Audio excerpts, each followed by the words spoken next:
함께 너무나도 익숙한 인사를 하겠습니다. 만나서 반갑습니다. 잘 오셨습니다. 그 말씀을 준비하면서 이제 또 강단의 말씀과 함께 유대인들 그리고 이제 이스라엘 백성들에 대한 바리새인들, 서기관들 그 내용들을 쭉 확인을 하게 되면서 어쩌면 굉장히 이것은 바리새인들만의 얘기가 아니라 나의 얘기가 될 수 있고 또 많은 사람들의 얘기가 되고 있구나라고 하는 것을 확인을 하게 됐습니다.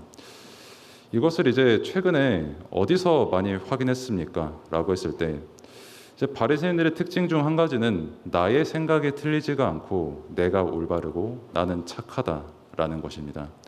그러면 나의 생각은 틀리지 않고 나는 올바르고 나는 맞는 말을 하고 있다라고 하는 그것을 제가 최근에 봤던 게 축구였습니다. 이제 월드컵이라고 할 수 있겠죠. 저는 축구에 대해서 굉장히 모릅니다. 랩런트 분들과 청년분들 같이 해보신 분들은 제가 하는 그 플레이를 보셨으면 알겠지만 저는 공을 피하는 사람입니다. 공이 다가오면 많은 사람에게 피해를 끼치는 것을 알기 때문에요. 피하고요. 근데 그런 전문성이 없는 저이기 때문에 이제 다른 분들이 감독의 문제다, 선수가 문제다, 내가 해도 저거 슛은 넣을 것 같다라고 하는 그 말씀들을 들을 때마다 저는 할 말은 없습니다. 왜냐하면 저는 그게 맞다 틀리다를 판단할 그게 없거든요. 근데 이제 우리나라가 이제 그 참 재미있는 단어 중에 이제 경우의 수라고 하는 그 단어가 있었습니다. 그래서 만약에 여기가 어떻게 하면은 우리나라 32강 간다라는 그 많은 희망들을 가지고 또 많은 전문성들을 가지고 축구를 평가를 했지요. 제가 딱 올라오기 전에 뉴스를 보니까 아무도 생각지 못한 콩고가 우즈베키스탄을 3대1로 우크라이나는 우즈벡이었나요? 우즈벡을 3대1로 이기면서 우리나라를 TV에서 보기가 어려워졌다라고 하는 그 뉴스를 보았거든요. 왜 이 말씀을 드리냐? 일단 머릿속에 경우의 수 생각하고 계신 분들을 배려한 겁니다. 말씀에 집중할 수 있도록요. 그리고 참 아무리 전문가라고 해도 앞으로 일어날 일들을 예측하기가 되게 어려운 거구나 싶었습니다. 그리고 더 중요한 거는 우리나라 축구에 대해서 말하시는 그분들의 어떤 신념이라는 것을 보았을 때 절대 내 생각은 틀리지 않다. 우리나라 축구는 이게 잘못된 것이다. 라고 하는 그 확신의 눈빛들을 제가 너무 많이 보았습니다. 다시 말씀드리자면 저는 축구를 모릅니다. 그냥 제가 그렇게 느꼈을 뿐이라는 것이죠. 그러면 그런 확신에 찬 눈을 당시에 누가 하고 있었습니까? 라고 했을 때 유대인들이 그 눈을 하고 있었습니다. 유대인들, 또 다르게 말하면 이제 이스라엘 백성들이죠. 우리가 계속해서 강단의 말씀을 통해서 유대인들을 보고 바리새인들을 보고 이스라엘이라고 하는 그 민족을 보고 있습니다. 그 민족에 대해서 다시 한번 우리가 짧게 확인을 한다라고 했을 때 유대인들이 누굽니까? 라고 했을 때 역사가 굉장히 긴 민족입니다. 당시에도 이미 짧게 잡으면은 2000년 혹은 3000년 그 이상의 역사를 가졌던 민족이 유대인이었습니다. 3000년이라고 하는 그 역사를 가졌고 구약 성경 창세기 12장에서 말을 하는 것처럼 아브라함에게 처음부터 너는 복이 될 것이다. 복의 근원이 될 것이다. 그리고 너로 말미암아 열방까지 민족이 함께 인도받을 것이다. 라고 하는 그 분명한 언약을 받았거든요. 그 창세기 12장도 마찬가지고요. 처음부터 성경의 중심이 누구였냐라고 했을 때 분명히 이스라엘 백성이었던 것이 맞습니다. 아브라함과 이삭, 야곱, 요셉 그리고 계속 볼 수 있는 모세와 다윗 전부 이스라엘 백성들의 역사 이야기이고 또 유대인들이 자랑할 수밖에 없는 그런 역사였죠. 그렇기 때문에 바리새인들이 왜 자신들의 역사를 자랑하냐? 이런 이유에서입니다. 많은 역사를 가지고 있고 또 실제 사람들이 그것을 기준으로 삼을 수밖에 없을 만큼 구약 성경의 주인공이 되어 있기 때문이죠. 그리고 또 한 가지는 유대인, 바리새인들은 율법을 가지고 있었습니다. 그렇기 때문에 하나님께서 너는 의롭다, 너는 죄인이 아니다, 너는 택함 받은 백성이다 라고 하는 그 백성이 이스라엘 백성이었어요. 유대인이었습니다. 즉 우리들은 선택받았다. 하나님께서 우리를 택하셨다. 우리는 그럴 자격 있는 사람들이고 우리는 율법을 가진 사람들이고 다른 사람들을 판단할 수 있고 정죄할 수 있는 자격과 능력을 가진 사람들이다 라고 당시에 유대인들은 생각할 수밖에 없는 그런 민족이었습니다. 그래서 실제 여호수아 8장 34절에 보면은 이 민족이 분명히 율법을 가지고 있다. 하나님의 말씀을 가지고 있다. 그것을 우리에게 보여주고 있고요. 이것을 항상 기억하면서 우리가 강단 말씀을 받아야 됩니다. 유대인들은 이래서 교만할 수밖에 없구나. 바리새인들은 그래서 자신들의 역사성에 그만큼 자부심을 가질 수밖에 없구나. 이 사람들이 착해서 나빠서가 아니라 3,000년이라고 하는 역사가 자기 자신들을 증명해 주니까 그것이 자신들의 기준이 되어 있고 자신들의 자랑이 될 수밖에 없는 겁니다. 일단 그 배경을 우리가 함께 이해하고 그러면서 유대인들과 바리새인들이 또 한 가지 자랑하는 것이 있다면 민족성을 자랑합니다. 민족성을 자랑하고 전통을 자랑하고 자신들의 조상을 자랑하는 것이 유대인입니다. 아까 말씀드렸던 것처럼 또한 이제 자신들의 조상과 전통을 자랑할 수밖에 없는 것이 성경의 인물들이 다 자신들의 조상의 이야기였습니다. 그리고 자신들의 지파의 이야기였고요. 한 지파를 대표적으로 예를 들자면 사사기 21장 25절 그리고 그 이하의 21장 1절부터 저번에 제가 말씀드렸던 대로 또 처음 들으실 수 있겠지만은 베냐민 지파라고 하는 지파가 있습니다. 그 지파의 특징은 다른 지파로부터 멸망을 당할 뻔했습니다. 왜? 조금 어떤 성적인 문제가 있었거든요. 베냐민 지파의 사람들이 다른 지파의 어떤 여자분을 조금 괴롭혔습니다. 그 괴롭힘의 대가로 아주 죽음을 당할 뻔했습니다. 베냐민 지파가. 그랬던 베냐민 지파, 아주 타락했던 지파고 몇백 명밖에 안 남았을 만큼 거의 멸망했던 지파 가운데 갑자기 왕이 등장을 하죠. 그 왕이 바로 사울 왕이라고 하는 사람입니다. 그래서 베냐민 지파는 왕족 지파다. 왕이라고 하는 그 출신이 있는 귀족 지파.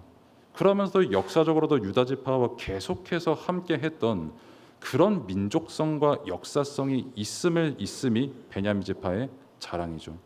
하지만 또 그러면서 사울 왕은 타락을 하고요. 또 그런 반복되는 역사 가운데 그 베냐민 지파에서 누가 나오냐면 사도 바울이 나옵니다. 그래서 사도 바울이 그래서 그 빌립보서 3장 5절에 그렇게 말을 하는 것이죠. 내가 자랑할 것 너무 많다. 근데 그 중에 제일 자랑할 수 있는 것 중 하나가 뭐냐면 베냐민 지파다. 왜? 방금 제가 말씀드렸던 거는 평생 자랑해도 모자랄 일이거든요. 우리 지파 어떤 지파인 줄 아냐? 우리 가문 어떤 가문인 줄 아냐? 내가 어느 가문의 후손인 줄 아냐? 나 베냐민 지파다. 왕도 있었다. 유다 지파와 함께 계속했던 소위 말해 의리를 지켰던 지파다.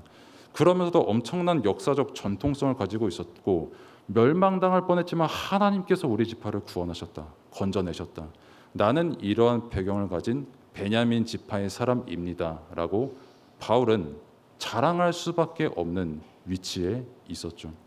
그리고 빌립보서 3장 5절 그리고 지나서 바울이 고백하는 대로 이 베냐민 지파 이 그리스도 앞에서는 한낱 배설물일 뿐인데 수없이 많은 베냐민 지파 사람들은 자신들이 베냐민 지파인 것을 자랑했습니다. 그러면 이제 이 베냐민 지파의 이야기가 그 베냐민 지파만의 이야기입니까? 라고 했을 때 제가 우리 교회에 처음 와서 좀 재미있게 들었던 이야기가 하나 있습니다. 우리 목사님께서 최씨지 않습니까? 근데 그 최씨 고집이라고 하는 그 단어를 쓰시더라고요. 그래가지고 저는 그런 편견도 없었고요. 그런 어떤 근거도 잘 모르겠다라고 생각했던 사람인데 목사님께서 그렇게 말씀을 하시고 가만히 어떤 모든 최씨는 아닙니다.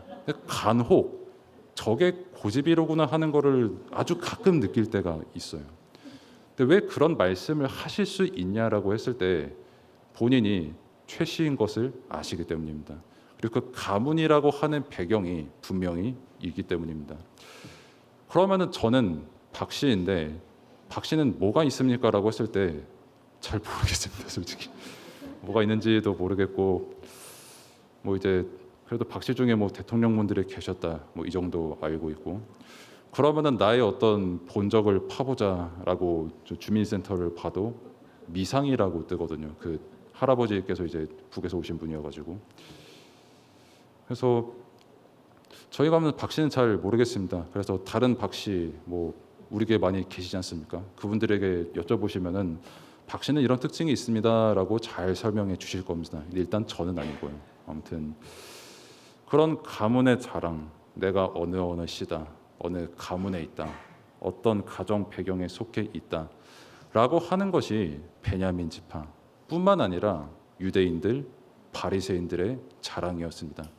이런 배경을 가지고 있는 사람들에게 예수님께서 계속해서 말씀하시는 그 부분을 우리가 강단 말씀을 통해 계속 확인을 했고 오늘도 다시 한번 예수님께서 유대인들에게 바리새인들에게 어떤 것을 말씀하기를 원하시는지 우리는 그러면은 이 말씀을 통해서 무엇을 붙잡아야 되는지 믿음으로 확인하는 은혜의 시간 되기를 축복합니다. 그러면 이 자신들의 배경을 자랑하고 민족을 자랑하는 바리새인들과 어떤 이스라엘 사람들이 본인들만의 얘기입니까? 라고 했을 때 사실 모든 사람들의 얘기입니다. 왜냐하면 저를 솔직히 말씀을 드리면 저도 저 나름대로의 조상으로 치면은 아브라함이 무언가 자랑이 되어 있고요. 민족성이 자랑이 되어 있습니다. 유대인들 자신들의 조상의 아브라함인 거 어마어마하게 자부심 가지고 있고 자랑합니다. 자신들의 왕 중에 다윗이 있는 걸 대단히 자랑스럽게 생각합니다. 그럼 그게 유대인들만의 이야기입니까? 라고 했을 때 제 속에도 제 나름대로의 다윗 왕이 있고요. 제 속에도 제 나름대로의 아브라함이 있습니다. 제 속에도 제 나름대로의 바울의 베냐민 지파였던 것처럼 나도 무언가 자랑할 만한 것이 있고 나도 무언가 자랑하고 싶은 그런 부분들이 있는 것이거든요. 그러면 이것이 저만의 이야기입니까? 라고 했을 때 사실 모든 사람들의 이야기입니다. 아기가 태어나는 그 순간부터 자랑하고 싶습니다. 제가 그렇더라고요. 평생에 카톡보다 잘 안 바꾸던 그 양반이 자꾸만 바꾸는 그 이유가 거기에 있습니다. 뭐 이것뿐만이겠습니까? 뭔가 내가 물질적으로 얻으면 그거 자랑하고 싶죠. 내가 어딘가 큰 인정을 받으면 그거 자랑하고 싶습니다. 교회 안에서도 내가 무언가 소위 말해 응답이라고 하는 것을 받았다라고 하면 그것을 자랑하고 싶습니다. 그것이 나의 다윗 왕이 되어 있고 그것이 나의 어떤 이스라엘이 자랑할 만한 그런 내용들이 되어 있거든요. 그렇기 때문에 반대로 현장이라고 하는 것은 내가 베냐민 지파가 되지 못한 것을 실패라고 여깁니다. 또 내 조상 중에 다윗 왕이 없는 것, 내 안에 다윗 왕이 없는 것을 굉장히 큰 위기로 느낍니다. 유대인들은 다윗 왕을 자랑했습니다. 유대인들은 아브라함을 자랑했습니다. 반대로 말하면 아브라함을 모독하고 다윗 왕을 모독하면 그것을 굉장히 큰 모욕으로 여겼습니다.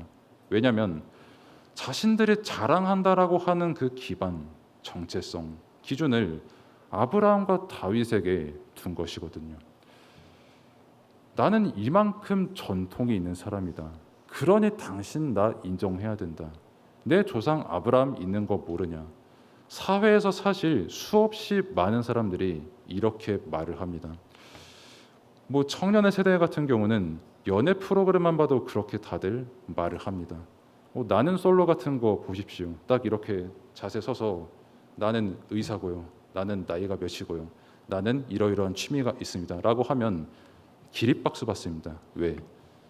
남들에게 이제 인정받을 만한 노력이니까요. 이 사람들에게는 굉장히 큰 다윗 왕과 같은 어떤 위대함이 내게 느껴지니까요. 그러니까 유대인들의 이야기가 유대인들만의 이야기입니까? 라고 했을 때 모든 사람들의 이야기입니다. 그리고 그리스도께서 그러면 유대인들에게 화 있을 진저라고 하신 그 말씀의 정령 유대인들에게만 속하는 말씀입니까? 라고 했을 때 복음 없는 모든 사람들에게 화 있을 진저라고 예수님께서 그때 말씀하신 것이고 지금도 말씀하시는 겁니다. 그래서 우리가 정말 말씀을 통해서 그리스도께서 유대인들을 통해 하신 그 말씀을 볼 때 우리가 뭘 붙잡아야 되냐면 저 유대인들의 이야기가 내 얘기다. 저 바리새인들이 저렇게 살아갈 것을 비난하고 비판할 게 아니라 나도 마찬가지로 복음 없으면 저렇게 살아갈 수밖에 없다.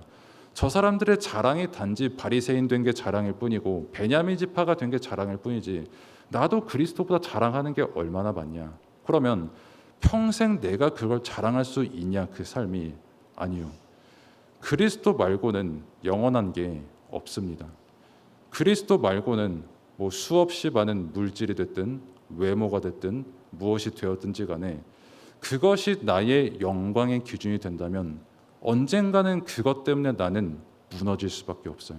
영원히 영광 받으실 분, 영원한 생명과 구원이 되시는 분, 오직 예수 그리스도밖에 안 계신 겁니다. 그렇기 때문에 이 복음 안으로 지금 유대인들에게 돌아오라고 하는 겁니다. 계속해서 율법을 가지고 너희가 의롭다 착각하지 말아라. 너희가 진짜 바리새인이라고 너희가 착하다고 착각하지 말아라. 이따가도 말씀을 드리겠지만 우리가 착하다고 생각하는 그것만큼 착각이 없습니다.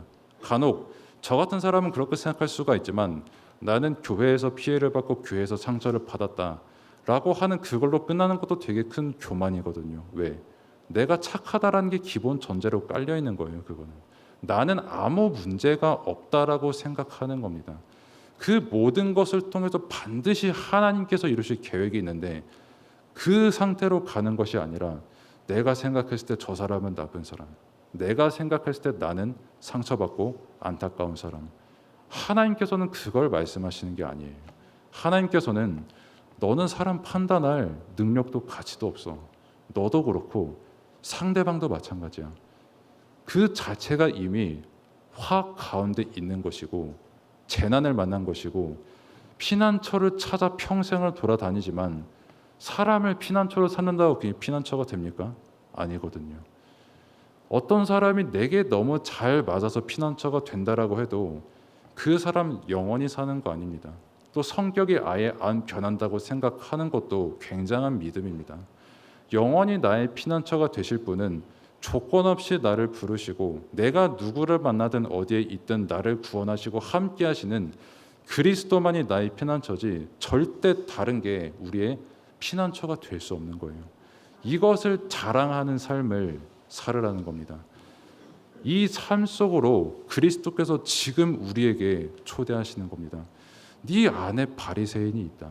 네 안에 무언가 아브라함이 있다. 너 안에 무언가 다윗 왕처럼 자랑하는 게 있다. 그걸 자랑하는 삶의 결과가 어떤지 생각해봐라. 그리고 다윗 왕과 아브라함이 어떻게 해서 구원받았는지를 생각을 해봐라. 그거를 지금 오늘 본문에서 증거하고 있는 겁니다. 그렇기 때문에 그리스도를 믿는 믿음이 우리의 영원한 피난처가 되고 구원이 되는 것임을 말씀은 선포하고 있는 것이죠. 이제 성경이 말하는 유대인의 상태를 조금 더 자세히 보도록 합시다. 일단 하나님을 믿지 않는 상태임을 분명히 명시하고 있습니다. 그 요한복음 5장 38절에서도 우리에게 증거한 것처럼 말씀이 너희 속에 거하지 아니한다. 이거를 유대인들이 받아들일 수가 없는 겁니다. 왜? 서론에 말씀드렸듯 율법을 가지고 있는 민족이거든요. 평생 말씀 읽고 산 사람들입니다. 사실 암기했다라고 하는 그 내용으로만 따지자면 우리 목사님께서 자주 말씀하시지만 모세 오경을 달달 외우는 사람들이 서기관이라고 말씀하시지 않았습니까? 그것처럼 엄청나게 많이 성경을 읽고 율법을 읽고 나는 이만큼 율법을 살아가는 사람이야라고 자랑할 만한 그 삶을 살아왔던 사람들이거든요. 그런데 그 사람들을 보고 예수님께서 바로 말씀하시는 겁니다. 너희 속에 말씀 없어.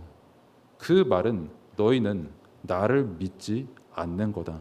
하나님을 믿지 않는 것이고 말씀을 믿지 않는 것이고 복음을 믿지 않는 것이다 라고 예수님께서 유대인들에게 말씀하시는 겁니다.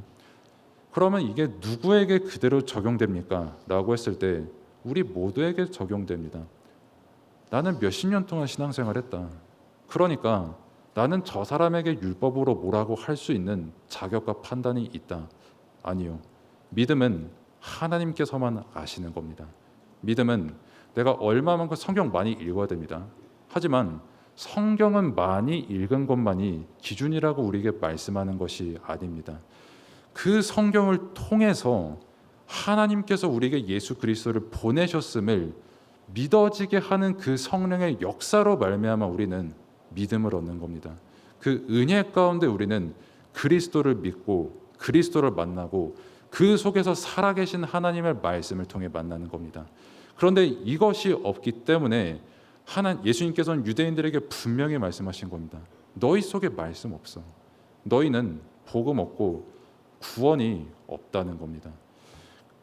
그래서 요한복음 3장 18절에서 어떤 말씀을 하신 것처럼 피난처의 말씀을 우리가 지난주에 함께 받았는데 요한복음 3장 18절에 이렇게 말씀을 합니다. 벌써 심판받았다. 너희들은. 왜? 너희 속에 말씀이 없기 때문에, 하나님의 말씀에 거하지 않기 때문에, 독생자 예수 그리스도를 믿는 믿음이 없기 때문에 너희는 재난과 재앙을 만날 것이야가 아니라 이미 재난과 재앙을 만난 상태라는 겁니다. 이것이 성경에서 말하는 유대인들의 상태였습니다. 그리고 또 한 가지는 유대인들은 본인들이 의롭다 여기는 민족이었습니다. 자신들은 굉장히 착하고 성실하고 남을 비판하고 어떤 가르침을 주기에 흠이 없고 부족함이 없는 민족들이라고 스스로 생각했었습니다. 근데 충분히 그들의 입장에서 너무 그럴만한 게 뭐였냐면 한평생 40년 동안 성경을 가지고 읽으신 분과 어느 날 갑자기 교회에 찾아오신 분 딱 이렇게 두 명이 있다라고 칩시다. 그러면 40년 신앙생활 하신 분은 당연히 어떤 생각을 하게 되냐면 내가 얘보단 잘 알지. 그거는 맞는 말입니다. 당연히 훨씬 더 잘 아십니다. 그런데 그 다음이 이제 나는 이 사람을 율법적으로 뭐라고 할 자격이 있고 나는 이 사람보다 성경을 많이 읽었기 때문에 의로운 사람이야 라고 하는 그 판단의 주체는 하나님이십니다. 인간이 아니라는 거예요. 말씀뿐만 아니라 나의 경험이 그렇게 될 수가 있습니다. 나의 자랑이 그렇게 될 수가 있습니다. 내가 다윗 왕을 자랑하는 것처럼 나도 무언가 굉장히 큰 체험을 했든 큰 지위를 가졌든 그게 내게 굉장히 큰 자랑이 될 수 있습니다. 그런데 성경에서는 그것을 의로 여기지 않는다라고 우리에게 분명히 말씀을 하고 있는 겁니다. 그래서 로마서 4장 3절 오늘 우리가 읽은 본문의 말씀처럼 아브라함이 어떻게 의롭다 함을 여긴 받았냐를 지금 바울이 말하는 거거든요. 간단하게 나와 있습니다. 믿음으로 의롭다 함으로 여긴 받은 겁니다. 행위를 많이 지켜서 율법을 아주 성실히 잘 이행해서가 아니라 하나님의 말씀을 그 믿는 믿음으로 의롭다 함을 얻은 겁니다. 우리가 기억해야 될 내용이 이겁니다. 우리는 믿음으로 의롭다 함을 얻었습니다. 우리의 행위가 기반과 기준이 되어서 의롭다 함을 얻은 게 아닙니다. 그리고 그렇기 때문에 의롭다 함의 기준과 내용도 착각해서는 안 됩니다. 우리를 의롭다고 여길 수 있는 그분도 그리스도 한 분뿐이거든요. 사람이 사람 보고 의롭다 여기는 게 아닙니다. 하나님께서 우리를 의롭다 여기실 때 우리는 의롭다 여김을 받을 수가 있는 것입니다. 저를 어떻게 보시는지 저는 잘 모르겠는데 제가 저를 볼 때는 착하지 못한 부분이 되게 많습니다. 그거는 여러 부분이 있겠지만은 그 집에서의 삶을 예를 들면 분명히 저는 아직 그래도 발 한 발자국 움직일 만한 기력이 남아있을 때가 가끔 있거든요. 죄송합니다. 근데 없는 척할 때가 있어요. 너무 힘들어서 나도 뭔가 조금 쉼을 가지고 싶어서 굉장히 큰 죄인이고 죄인입니다. 네, 죄인인데 그 순간들만 봐도 저는 나쁜 놈입니다. 아주 큰 대역 죄인인데 그것처럼 저는 그렇게 착한 것을 자랑할 만한 사람이 아니거든요. 근데 만약에 제가 착한 행동을 완벽하게 했다라고 할지라도 바울이 그 사람을 보고 하는 말입니다. 네가 너를 완벽하게 생각하느냐? 그럼에도 나는 나를 판단하지 않아. 왜?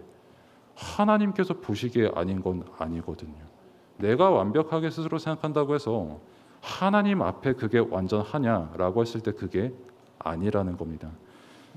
그래서 로마서 3장 20절에서 우리에게 말씀하는 것도 율법으로 의롭다 함을 얻을 수 있는 사람은 세상에 단 한 사람도 없습니다. 그리고 내가 죄를 지어야지, 죄를 짓지 말아야지 하기 이전에 이미 모든 사람을 하나님을 떠난 순간 죄인임을 말씀은 선포하고 있고 창세기부터 계속해서 우리에게 그것을 증거하는 것입니다. 이것을 기억하며 늘 믿음과 은혜 가운데 기도하고 하나님 앞에 복종해야 되는데 이 복음의 내용이 없으니까 유대인들이 할 수밖에 없는 것, 또 바리새인들이 할 수밖에 없는 그것이 종교 생활이라는 겁니다. 종교 생활하는 상태를 바울이 굉장히 잘 설명했습니다. 로마서 4장 4절의 말씀을 보면 일하는 자에게는 그 삭시 은혜로 여겨지지 아니하고 보수로 여겨지거니와 라고 딱 이렇게 읽으면 이게 뭔 소리요라고 한 그 생각이 순간 들 수가 있거든요. 쉽게 말씀을 드리자면 제가 굉장히 열심히 일을 합니다. 그러면 사회에서는 그 열심히 일한 사람에게 대가를 줍니다. 그럼 한번 생각을 해봅시다. 내가 하나님 앞에 의롭다 함을 얻고 구원을 얻으려고 합니다. 그럼 너희들이 얼마나 일해야 되겠냐? 예를 들어서 너가 다른 사람보다 10분 일찍 일어났다. 다른 사람보다 예배 조금 더 잘 드렸다. 다른 사람들보다 기도 조금 더 잘했다. 그런 일들을 되게 열심히 했다. 그렇게 해서 구원을 얻을 수 있을 것 같냐라고 지금 바울이 말하는 겁니다. 더 쉬운 예를 들면 지금 우리 교회 2층에서 하나님께서 허락하신 응답 중 하나가 그 렘넌트 인턴십을 하고 있습니다. 카페의 형태로 하고 있죠. 근데 만약에 하나님께서 어떤 그 시간표를 허락을 하셔서 인턴십을 1시간 하고 나면 너희에게 100억을 준다라고 칩시다. 그러면 일단 렘넌트들의 눈빛이 달라질 겁니다. 오지 말라고 해도 올 겁니다.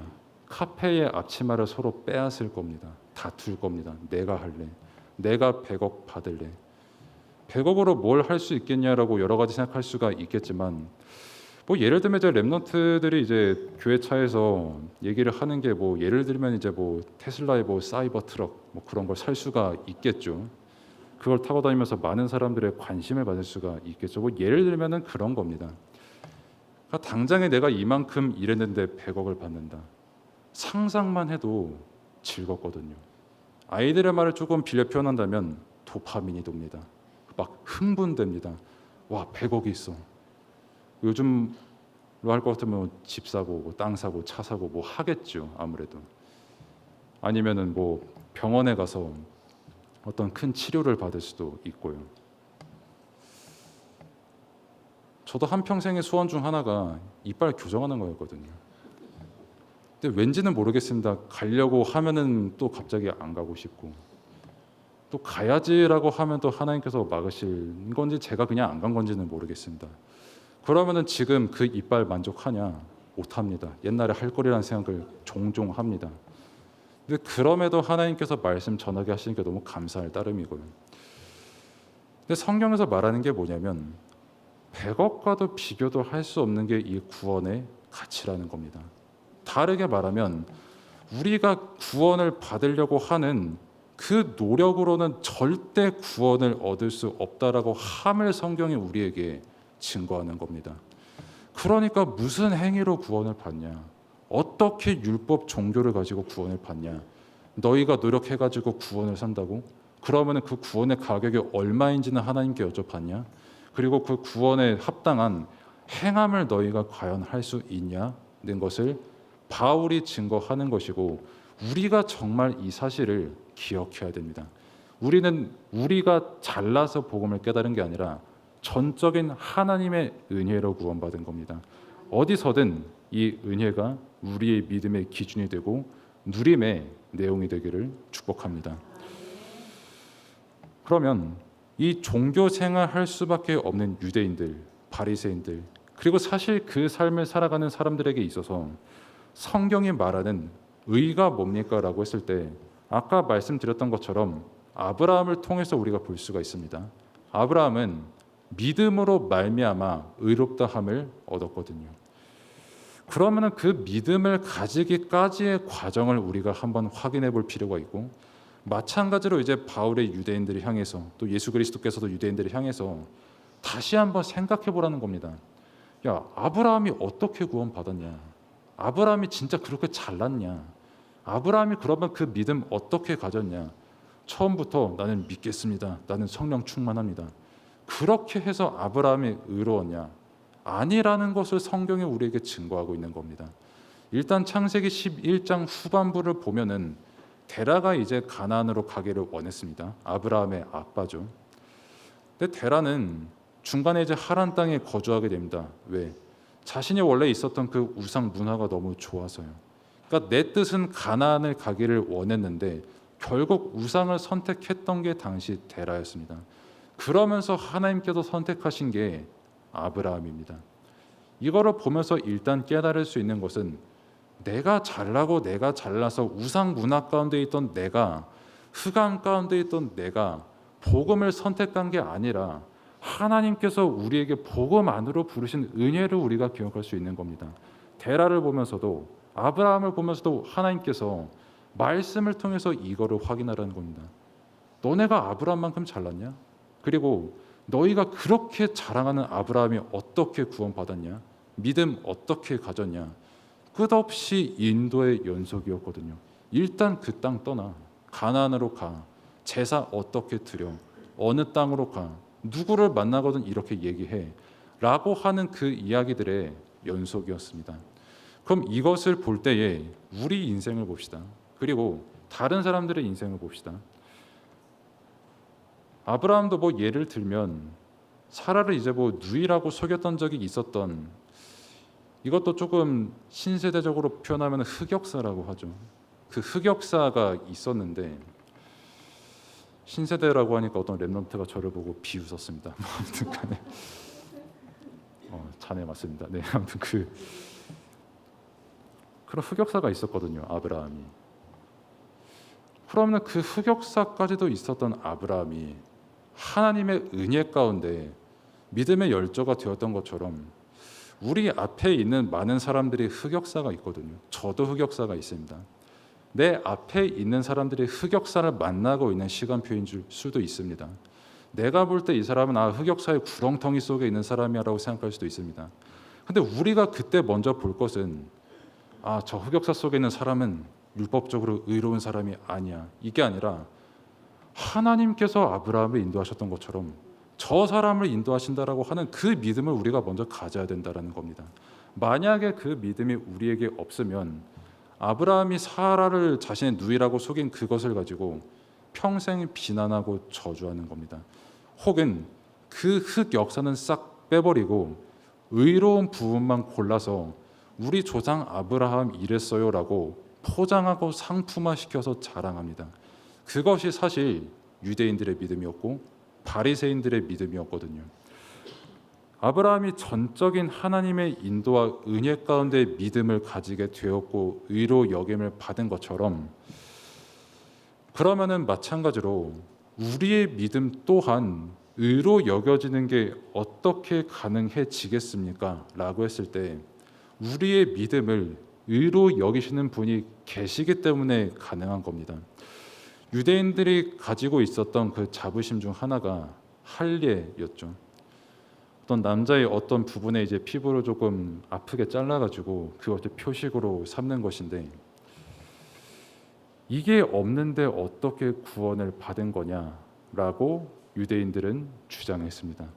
그리스도께서 승천하신 그 이후로도 주장했습니다. 복음을 믿는 그 사람들도 주장했습니다. 왜? 너무나도 그 사람들에게는 그게 당연한 거였으니까요. 그 사람들만 뭐라 탓할 게 아니라 몇천 년의 역사가 그렇게 있는데, 뭐 예를 들면은 뭐 새벽 예배를 드리지 마세요라고 하면은 굉장히 허전함을 느낄 분들이 계시거든요. 그게 완전한 구원의 기준은 아닙니다. 그런데 신앙생활에 굉장히 큰 영향이 있는 것도 맞습니다. 그것처럼 할례라고 하는 것은 이 사람들에게 어마어마한 거였거든요. 근데 그럼에도 불구하고 할례로 의롭다 여김을 받는 게 아니라 그리스도께서 우리와 함께 하시는 그것을 보고 우리가 의롭다 칭함을 받은 것입니다. 이것을 로마서 4장에 설명하기 이전에 로마서 2장 26절 이하에 우리에게 또한 바울이 말하고 있는 것이죠. 그래서 진짜 중요한 게 뭔지를 나타냅니다. 사실 영적 이스라엘이라고 하는 그 단어를 쓸 수 있는 게 사실 이 구절입니다. 특별히 28절에 보면은 무릇 표면적 유대인이 유대인이 아니요 표면적 육신의 할례가 아니다라고 말을 합니다. 그리고 29절에는 오직 이면적 유대인이 유대인이며 할례는 마음에 할지니 쭉 하면서 하나님에게서 칭찬도 나고 율법에서 이 할례의 응답이 나오는 것이 아니라 하나님께로부터 이 사람이 의롭다 함으로 구원을 얻는 기준이 되는 것이다라고 분명히 우리에게 선포하고 있는 것입니다. 그래서 우리에게 분명히 말한 겁니다. 우리의 전통, 우리의 생각, 우리의 율법, 내가 생각하는 그 어느 그 좋은 것도 우리의 기준이 아니라 우리를 의롭다 여기는 것은 그리스도를 믿는 믿음뿐인 줄로 믿습니다. 이것을 유대인들에게 분명히 선포하신 것이고 특별히 아브라함이 자랑이 된 사람들에게 말하는 것이고 우리에게 말하는 것입니다. 그러면서 이제 로마서 4장 5절을 또 다시 한번 확인을 하면 로마서 2장 28절 29절의 말씀과 함께 행위로 의로 여김을 받은 게 아니라 믿음으로 의를 여김을 받은 것인데 자랑할 행위가 단 한 가지도 없음을 끝까지 확인하시길 바랍니다. 사람 앞에서 자랑할 행위도 없고요. 특별히 하나님 앞에서 자랑할 행위 단 한 가지도 없습니다. 엄밀히 말하면 그 신학적으로 코람데오란 말을 종종 쓰기도 하는데 그 단어도 되게 조심스럽게 사용해야 될 것은 내가 하나님 앞에 설 능력이 없을 때 그 단어를 쓰는 게 더 맞거든요. 나는 하나님 앞에 설 수가 없습니다. 나는 하나님 앞에 의로울 수가 없어요. 내가 하나님 앞에 자랑할 거 변론할 수 있는 게 단 하나도 없습니다. 내가 착하게 살았던 것 하나님이 보시기에 이미 나는 하나님은 떠난 순간 죄인 중에 괴수입니다. 그것을 우리에게 말씀을 증거하고 있는 겁니다. 이게 진짜 나의 확신이 되면 나를 인정하신 하나님의 은혜의 날마다 감사할 수밖에 없습니다. 이것이 정말 나의 믿음이 되면 주님께서 나의 죄를 인정하시고 나를 구원하신 이것이 나의 은혜가 되고 자랑이 됩니다. 그런데 만약에 나는 하나님 앞에 자랑할 게 하나도 없다. 나는 오늘도 아브라함을 자랑할 것이고 다윗 왕을 자랑할 것이다. 라고 하는 그 사람은 어떤 상태 속에서 살아갈 수밖에 없냐면 평생 누군가에게 인정받기를 원하는 그 삶을 살아갈 수밖에 없거든요. 나 다윗 왕의 후손이요. 그러니까 나 좀 인정해라. 나 바리새인이야. 나 지나갈 때 너 90도로 인사해. 라는 그 상태 속에서 살아갈 수밖에 없는 겁니다. 그게 나의 자부심이 될 수밖에 없고요. 그게 나의 정체성이 될 수밖에 없는 겁니다. 그러면은 바리새인들만 이렇습니까? 라고 했을 때 사실 모든 사람들이 저마다 다 인정 욕구를 가지고 살아가거든요. 아닌데요 라고 하지만 세상에 유행하는 문화들 또 인간 간의 어떤 교제들 그런 내용들을 보면 누구보다도 인정받기를 원하는 게 사람의 상태입니다.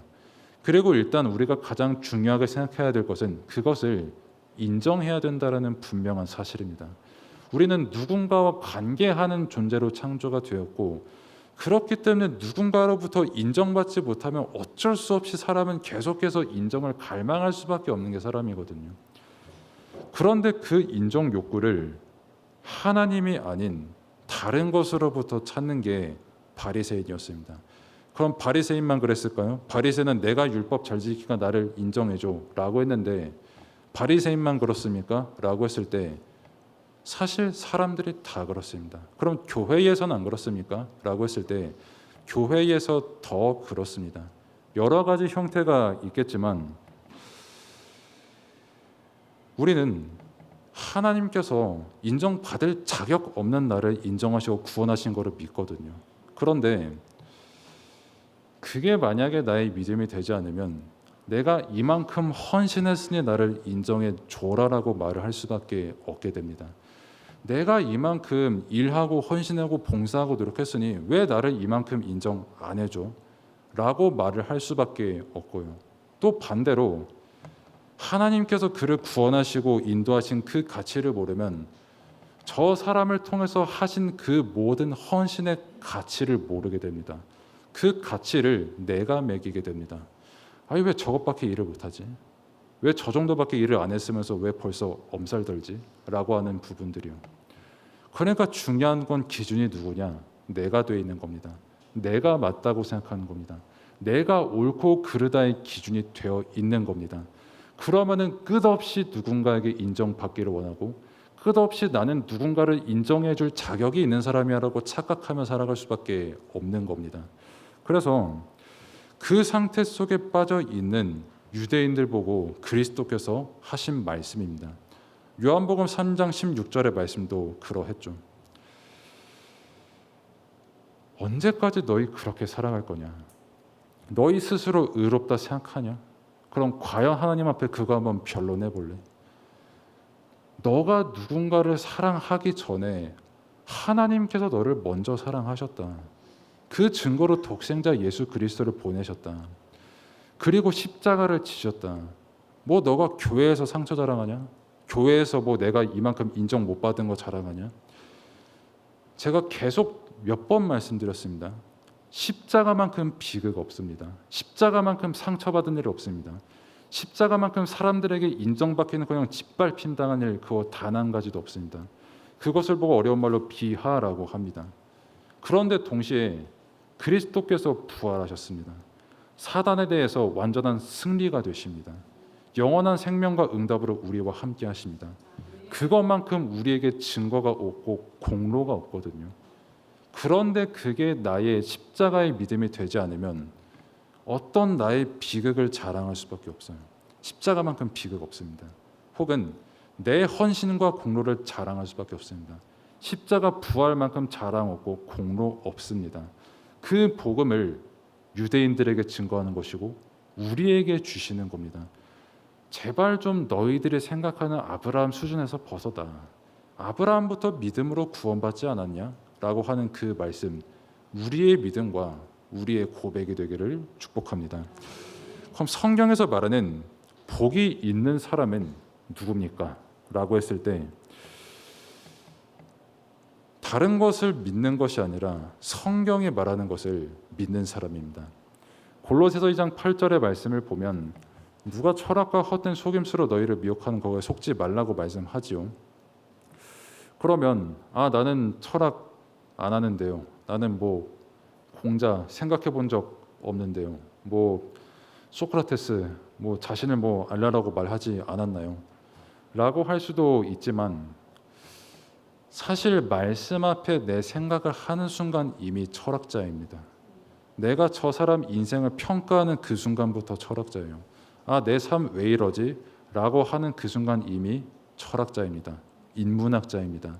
따라서 세상에 사는 모든 사람들은 철학자입니다.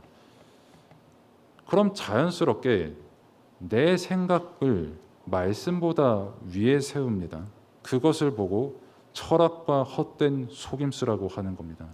우리는 많은 말들을 들을 수 있고 경험을 들을 수 있고 또 여러 가지 일들을 우리가 실제 만날 수가 있습니다. 하지만 분명한 것은 하나님의 말씀은 오직 성경입니다. 절대 변하지 않고 영원한 생명과 구원과 능력이 되는 것은 오직 성경, 하나님의 말씀입니다. 그렇기 때문에 오늘도 더 이상 나의 생각과 철학과 사람의 말이 아닌 하나님의 말씀만을 따라가는 믿음이 되시기를 축복합니다. 또한 복 있는 사람은 누굽니까? 라고 했을 때 아까 말씀드렸던 것처럼 사람의 인정을 받는 것이 아닌 하나님의 인정을 받는 사람입니다. 그러면 하나님의 인정을 누가 받습니까? 라고 했을 때 갈라디아서 3장 7절의 말씀처럼 믿음으로 말미암은 사람들이 아브라함의 자손이다라고 말을 하거든요. 유대인들은 자신들의 율법을 잘 지키고 자신들의 어떤 3,000년의 전통이 있고 혈통이 있으니까 우리가 아브라함의 자손이야, 우리가 구원받기에 합당한 사람이야 라고 주장하지만 하나님께서는 누구를 인정하시냐? 믿는 사람을 인정하십니다. 그리스도를 믿는 그 한 사람을 이스라엘이라고 인정하시는 겁니다. 그래서 더 이상 나의 기준이 어떤 나의 생각과 체험이 아닌 오직 말씀을 믿는 믿음이 되시기를 또한 축복합니다. 그럼 마찬가지로 또한 복을 받을 사람이 누구인가라고 했을 때 내가 생각했을 때 이 사람은 복 받을 사람이야 라고 하는 그것이 아닌 하나님께서 택하신 그 사람이 복 받을 사람입니다. 그래서 간혹 저 사람은 진짜 행동이 올바르지가 않다, 저 사람의 인생은 너무나도 내가 봤을 때 거룩하지가 않다, 바리새인보다 조금 부족한 내가 봤을 때 저 사람은 조금 쉽지 않다라고 생각할 수가 있는데 서론의 아브라함에 대해서도 말씀드렸죠. 그리고 다시 한번 우리가 에베소서 1장 5절을 통해서도 확인할 수가 있습니다. 하나님께서 기쁘신 뜻으로 택한 그 사람이 복받을 자격이 있는 사람입니다. 즉 우리가 자격이 있어서 이 복음을 받은 게 아니라 하나님의 사랑과 계획과 경륜과 작정이 있었기 때문에 우리는 이 복 안에 거한 것이고 복음을 누리게 된 신분과 권세를 가지게 된 것입니다. 그렇기 때문에 다른 사람 보고 우리가 복을 판단할 이유가 없습니다. 저 사람은 복 못 받아, 저 사람은 복음이어도 안 돼, 쟤는 진짜 20년 넘게 말씀 들어도 복음 못 깨달아, 이게 아니라 하나님께서 아브라함 인생 인도하신 것처럼 하나님께서 저 사람의 인생을 택하신 것처럼 우리는 우리를 택하신 그 은혜를 먼저 기억하는 겁니다. 또한 그 사람을 축복하는 겁니다. 하나님의 은혜가 내게 임했듯 저 사람에게 임하고 있음을 믿음으로써 중보하는 겁니다. 이것이 하나님께서 이스라엘 된 또 바리새인 된 그 사람에게 요구하시는 믿음과 신앙인 겁니다. 그래서 결론은 유대인들이 현장에 많습니다. 내가 옳다고 생각하는 사람들, 내 말이 맞다고 생각하는 사람들, 저도 그렇고요. 어쩔 수 없이 사람은 그렇게 생각을 합니다. 아까 말씀드렸지만 축구라고 하는 그 하나만 두고 보더라도 저는 잘 모릅니다만은 감독의 문제다, 선수가 문제다, 원래 우리나라 시스템이 이렇다라는 여러 주장이 있지만 그거는 하나님만 하시는 거고 당사자가 아는 부분이겠죠. 또 분석하시는 분들도 잘 아시겠고요. 하지만 공통점은 내 생각에 무조건 맞다이고 그 사람들이 가득한 그 사람들의 현장은 한계가 있습니다. 생명이 없습니다. 사람을 살리는 것이 아니라 서로 정죄하며 죽이고 그 가운데 사단에게 종로를 탈 수밖에 없는 겁니다. 그래서 우리에게 복음을 주신 겁니다. 그런 유대인들을 살리는 것 복음입니다. 우리를 살리는 것 오직 예수 그리스도 복음뿐인 줄로 믿습니다. 그리고 이 복음 안에서 그렇기 때문에 다른 유대인들 사람들에게 자랑할 것도 다른 거 없습니다. 내 아브라함 자랑하는 거 아닙니다. 내 다윗 왕 자랑하는 거 아니고 베냐민 지파 된 것 자랑하는 것 아닙니다. 그리스도만 자랑하시길 바랍니다. 하나님께서 내게 복음을 깨닫게 하신 그것만 자랑하시길 바랍니다. 세상 그 누구보다 하나님께서 세상을 이처럼 사랑하신 그 사랑에 충만하고 믿음에 충만하기를 바랍니다. 흑암을 정말 미워하고 죄를 미워하고 성령의 충만함을 간구하는 그 믿음 되시기를 바랍니다. 그래서 현장의 유대인처럼 살아갈 수밖에 없는 그 사람들을 향해서 복음을 증거하고 사람 살리는 증인의 응답 누리시기를 축복합니다. 기도하겠습니다. 하나님 감사합니다. 아무 자격 없고 조건 갖출 수 없는 우리를 전적인 사랑과 은혜로 구원하셔서 영적인 아브라함이다, 이스라엘 백성이다, 하나님의 자녀다라고 선포하신 그 은혜에 감사를 드립니다. 더 이상 자랑하는 것이 아니라 복음만 자랑하는 우리 믿음 되게 하옵소서. 더 이상 나의 공로와 행위를 자랑하는 것이 아니라 오직 하나님의 은혜와 사랑만 자랑하는 우리의 믿음과 삶 되게 하옵소서. 그리스도만 자랑하고 그리스도만 선포하고 안 되는 사람에게 나의 기준을 선포하는 것이 아닌 기다릴 줄 알고 하나님의 계획을 바라보면서 오직 예수 그리스도 복음만 붙잡고 축복하는 우리의 모든 믿음 될 수 있도록 하나님께서 인도하시고 역사하여 주옵소서.